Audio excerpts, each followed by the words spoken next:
Greetings, guys. Welcome back to my channel. My name is Monette, and this is my channel, Evolve with Monette.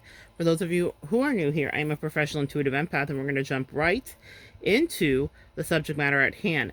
Well, how to cope when a friend is embarrassed of you.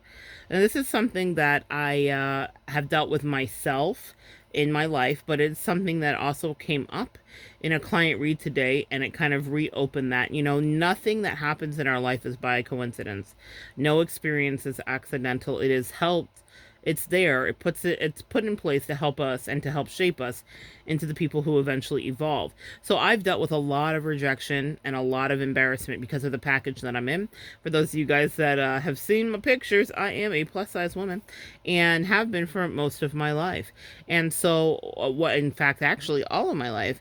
And so I will say that that means that societal norms regarding fat shaming and being accepted and all of that stuff come up for me. But beyond that coming up for me, people have maybe been ashamed to admit that they were so close to someone who was of a different race or ethnicity than them, or the different weight definitely factored in, or the fact that I was quite eccentric. Now that's me. Maybe you're way more on the normie scale, right? But you've had someone be ashamed of you and embarrassed of you. I want to just break down a couple of things.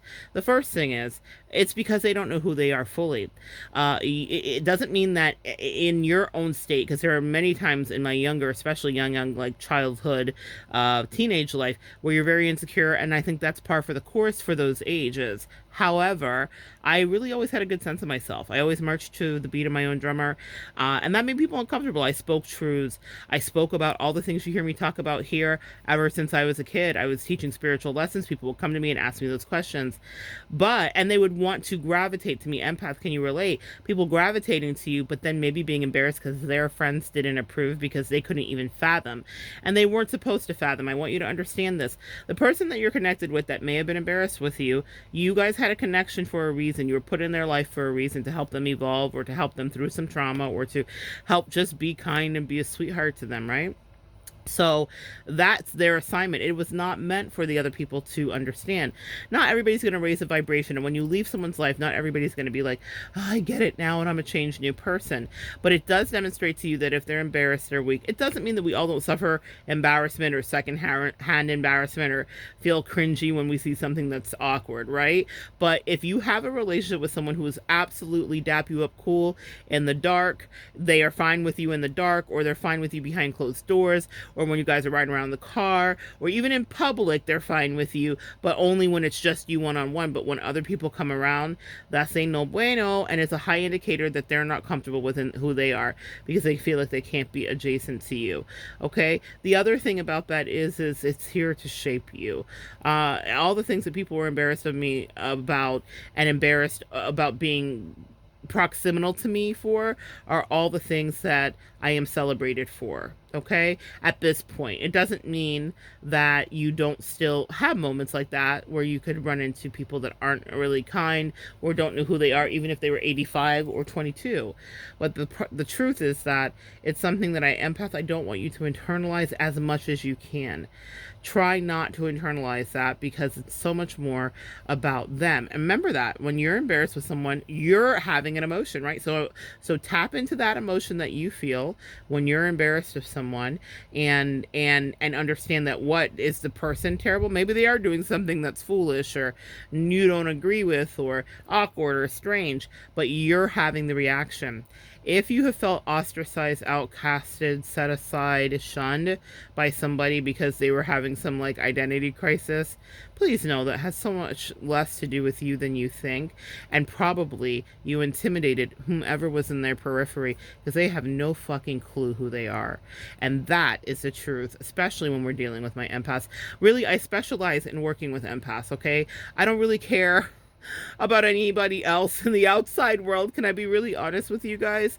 My specialty is love and relationships, connection, communication, and raising the vibration of the divine feminine and the super ultra divine empath. Ultra light, my beautiful ultra light beams is what you are. And that's what I'm here to do, is coach you through some of the hard knocks we get as we are on this journey. It's not for everybody. It ain't for everybody. Isn't that what Jay-Z said? It's not for everybody, and it's not for the faint of heart. But if you are in it, then make sure to know that there will be a part that you play in making some of those people that were embarrassed by you see you in a different way. You don't have to prove anything to them. You stand your ground, empath.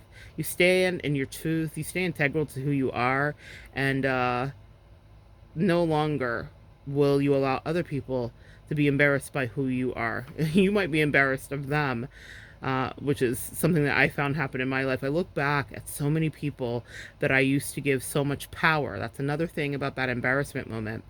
I used to give so much power to. And I think, oh my gosh, look at you. And it's not just to stand in judgment, because initially in our connection, I didn't stand in judgment. I genuinely was like as kind as I could be. I was over the top with it. You guys can relate. And I was like, whatever, unconditional love, unconditional. Yeah, unconditional love. I was like, yeah, whatever. You do you, boo. But they kept twisting, and maybe you guys can relate, the knife, and bullying me and making fun of me and doing things that I would never do to them, and even doing it in a way that I couldn't hear it.